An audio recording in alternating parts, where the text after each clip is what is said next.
The day they threw me out, the sky opened up in a relentless downpour. Not a soft, cleansing rain, but the kind that slashes through the air, soaks you to the bone, and makes every step heavier. My duffel bag sagged under the weight of hastily packed belongings, the fabric darkening as water seeped in. "You're a disappointment, Oliver." My father's voice cut through the drumming rain. "A complete failure."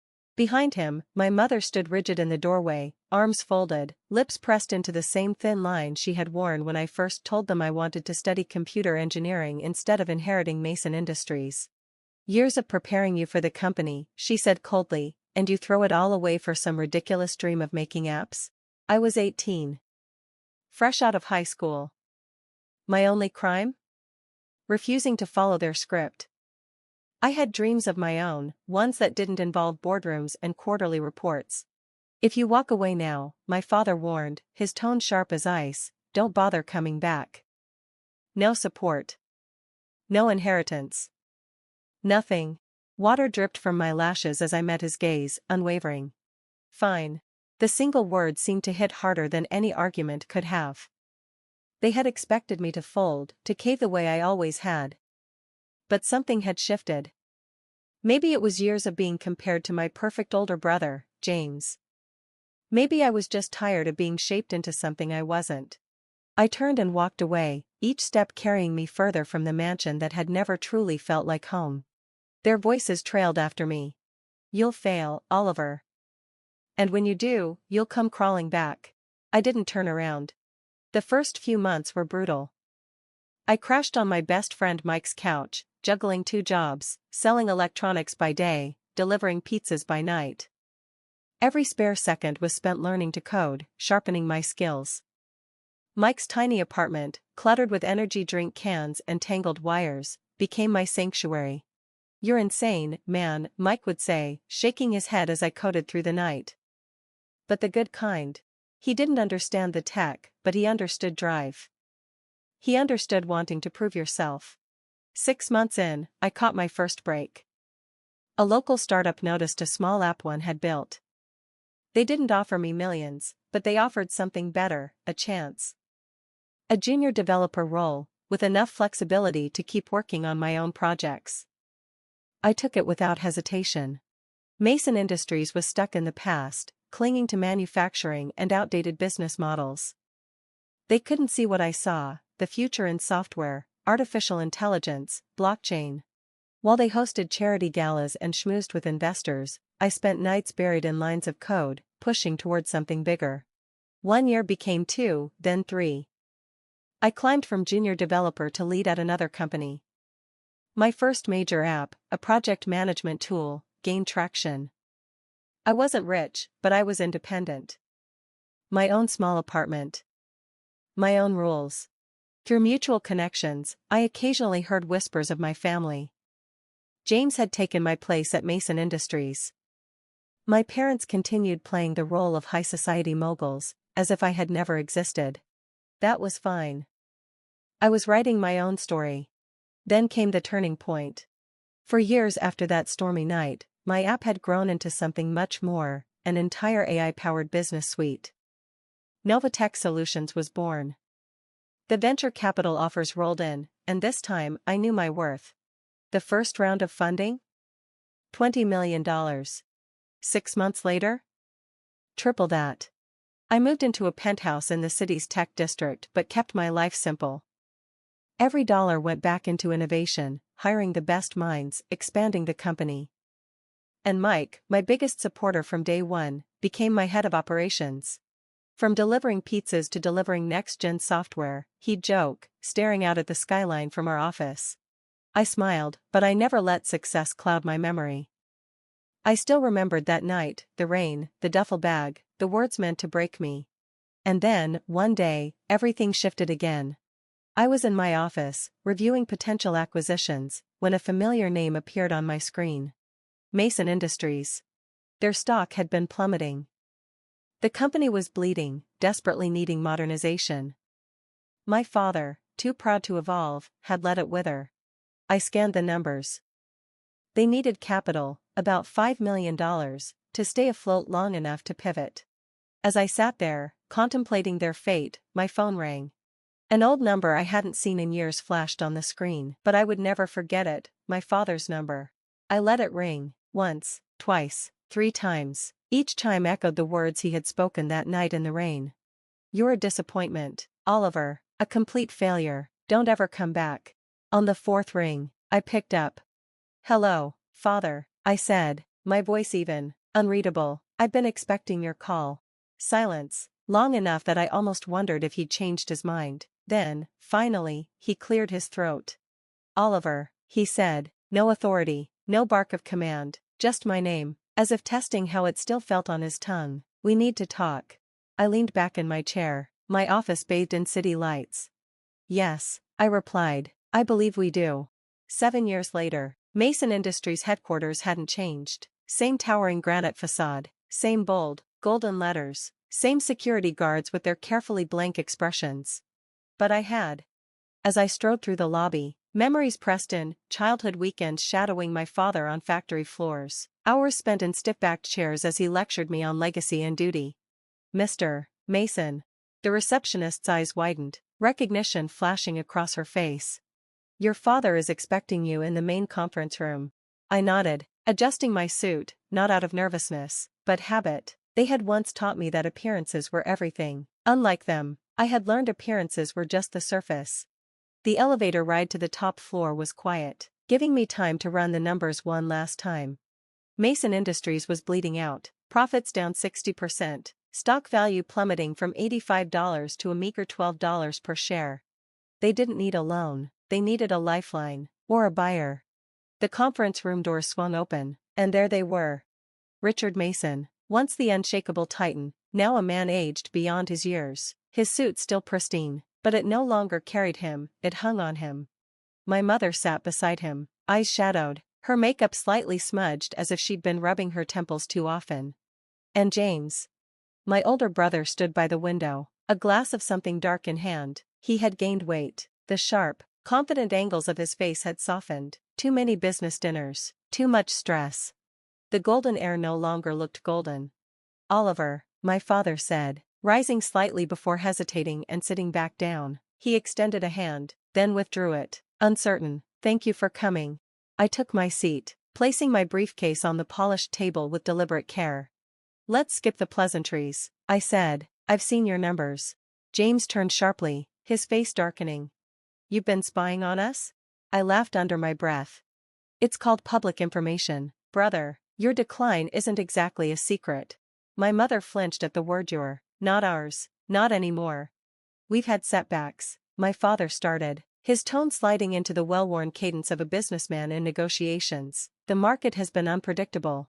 "The market isn't your problem," I interrupted. "Your problem is that you refuse to adapt. The world is digital now. Manufacturing isn't just about machines anymore. It's about AI-driven automation, predictive maintenance, IoT integration." "But you wouldn't listen." James scoffed. "And I suppose you're the expert now, with your little apps?" Without a word, I pulled out my phone, tapped a few times, and cast Novatech's latest financials onto the conference room screen. The numbers filled the space. $500 million in revenue. 300% year-over-year growth. Contracts with Fortune 500 companies. Silence. My mother's breath caught. You're the founder of Novatech?" she whispered. "CEO and majority shareholder," I confirmed. "And those little apps built a company worth more than Mason Industries, even at its peak." My father paled. He remembered every time he had dismissed technology as a passing phase, every time he had called my dreams worthless. Finally, he exhaled. "We need $5 million. A bridge loan. We can offer favorable terms." "I'm not here to give you a loan," I said, opening my briefcase. "I'm here to buy you out." The word acquisition dropped like a thunderclap. James spun from the window, his face twisting with rage. "You want to buy us, your own family?" I tilted my head. "Funny," I said. "I heard you told people at your engagement party that you were an only child." James flinched. He hadn't expected me to know that. "Oliver," my mother started, her voice shifting into that soft, persuasive tone she had once used when trying to steer me away from programming. "Surely we can work something out. We're still your parents." "No," I said firmly. "You stopped being my parents 7 years ago. This is business." I slid a contract across the table. Novatech will acquire Mason Industries for $25 million. More than generous, given your current valuation. We'll retain most of the workforce, modernize the facilities, and integrate your operations with our AI-driven logistics. James's voice cracked. And what happens to us? I met his eyes. You'll be offered a junior position in the new division, one where promotions are earned on merit, not bloodline. Father can serve as an advisor during the transition, then retire with a comfortable pension. Mother's social network could be useful in client relations, if she's interested. My father's hands trembled as he flipped through the contract. And if we refuse? I leaned back. Then I leave, and by next quarter, you'll be explaining to your shareholders why you turned down your last chance at survival. Your stock will probably drop another 50% by next week. You might last another month, too, if you're lucky. After that, bankruptcy. Silence. James seethed. You planned this. You were just waiting for us to fail. I smiled, standing. No, James, I was too busy succeeding to wait for your failure. That part, you did all on your own. My mother swallowed hard. How long? She asked. How long do we have? I picked up my briefcase. The offer expires at midnight, not a minute later. My father stiffened. That's impossible. We need time to review with our lawyers. You don't have time, I said, and you don't have options. I turned to leave, then paused at the door. Oh, one more thing. I glanced back at my father. When you sign, and you will sign, use the same pen you used to sign my college rejection letter, the one with the Mason Industries logo. I believe it's still in your desk drawer. He stiffened. He remembered. How did you? I'll be back at 11:45 p.m. I cut him off. Try not to be late. Time is money, after all. Isn't that what you always taught me? And with that, I walked out. For the first time in this building, I wasn't the heir. I wasn't the failure. I was the future. And they knew it. The next 12 hours were going to be very, very interesting. This final chapter brings everything full circle in a beautifully emotional way. The tension between family, legacy, and personal growth is powerful, and you've done an excellent job showing Oliver's evolution, as well as the change in his family's perspective. The dialogue is sharp, the pacing is just right, and there's a nice balance between the past and present. A few small suggestions to enhance emotional impact and clarity. Build more on the contrast between past and present. You've done a great job showing the characters' emotional states. To add more weight, perhaps highlight the visual differences between the old Oliver and the current one when he's talking to his father. How does he hold himself now, compared to when he left?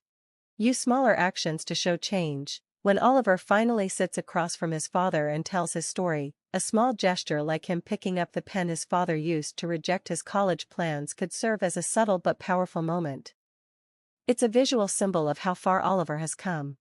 Include a more powerful closing line. The line, "They just need someone brave enough to chase them," is great, but you could make the ending feel even more potent with a little extra emotional punch, something that wraps the theme up in a way that's both reflective and forward-looking. Here's a slightly refined version that incorporates these elements. Final chapter, the turning point. My father entered first, followed by my mother and James. They looked older, much older, like they'd aged years in just 12 hours. I noticed my father clutching a small leather case, the one he kept his prized pens in. He hadn't touched it in years, not since the night he'd written me off. The board has approved the acquisition, he said, his voice rough. Unanimously. I turned slowly, letting their weary, defeated postures sink in. I expected nothing less. After all, what choice did they have? James slumped into a chair, loosening his tie. You've won, Oliver. Is that what you wanted to hear?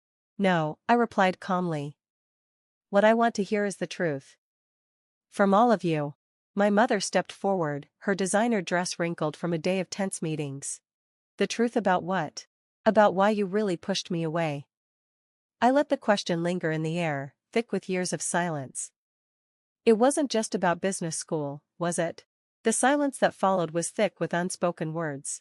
Finally, my father sighed, suddenly looking every one of his 65 years.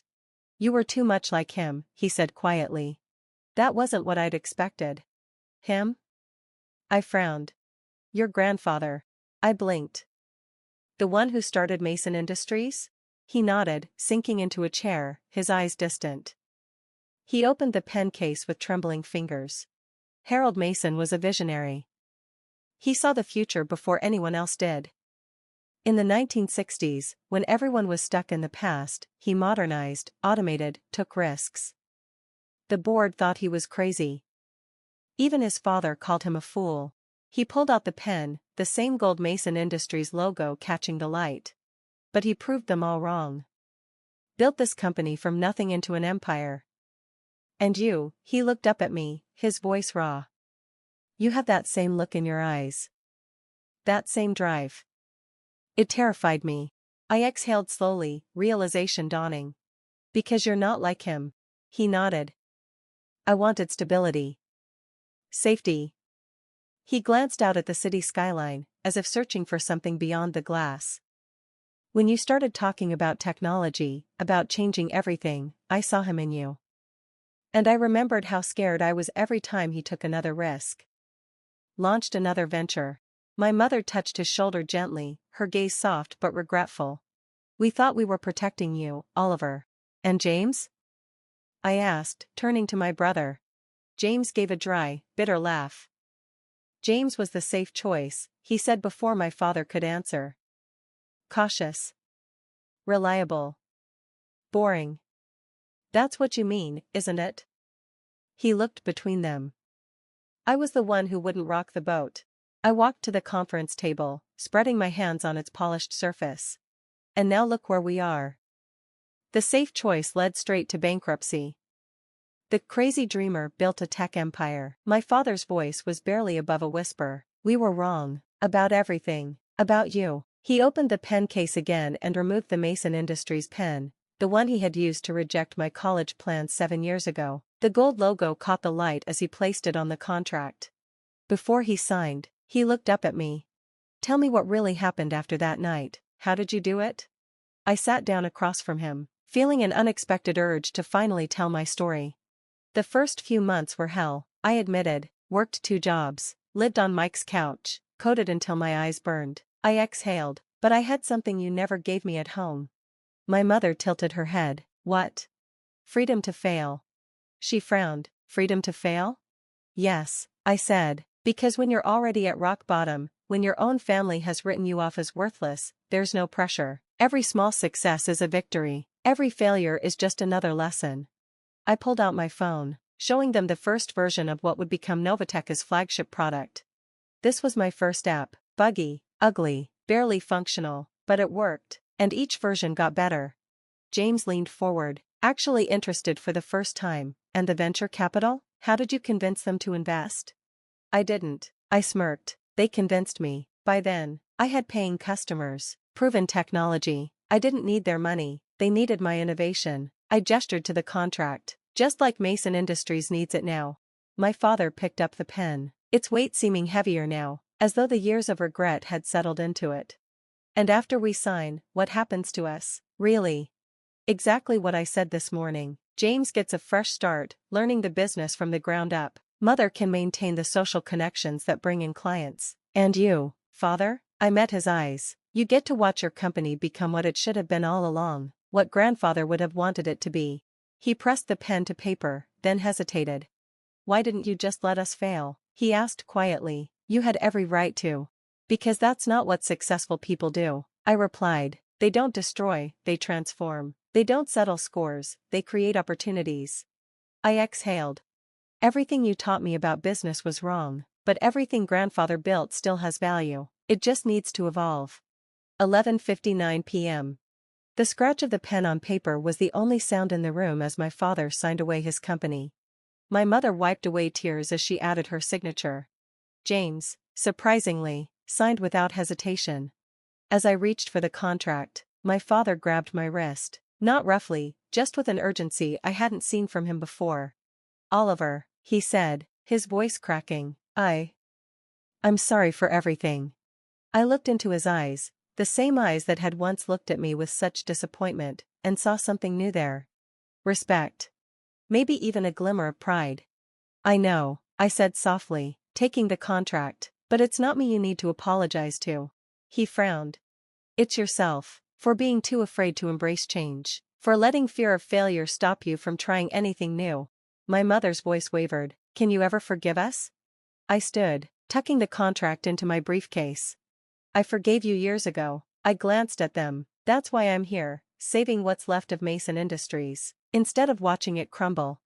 And us? James asked hesitantly. Can we be a family again? I considered his words. That depends. I met their eyes. Are you ready to be part of a family where success isn't measured by how well you maintain the status quo, but by how bravely you face the future? One by one, they nodded. Then yes, we can try. Not as the Masons who kicked out their son for daring to dream differently, but as the Masons who learned that true legacy isn't about preserving the past. It's about building the future. I walked to the door, then turned back one last time. Board meeting tomorrow, 9 a.m., don't be late. I gave a small smirk. We have a company to rebuild. As I rode the elevator down, I thought about that rainy night 7 years ago. The scared 18-year-old with a duffel bag and a dream. If someone had told him that one day he'd own the building he was being kicked out of, he probably wouldn't have believed it. But that's the thing about dreams. They don't need anyone's permission to come true. They just need someone brave enough to chase them.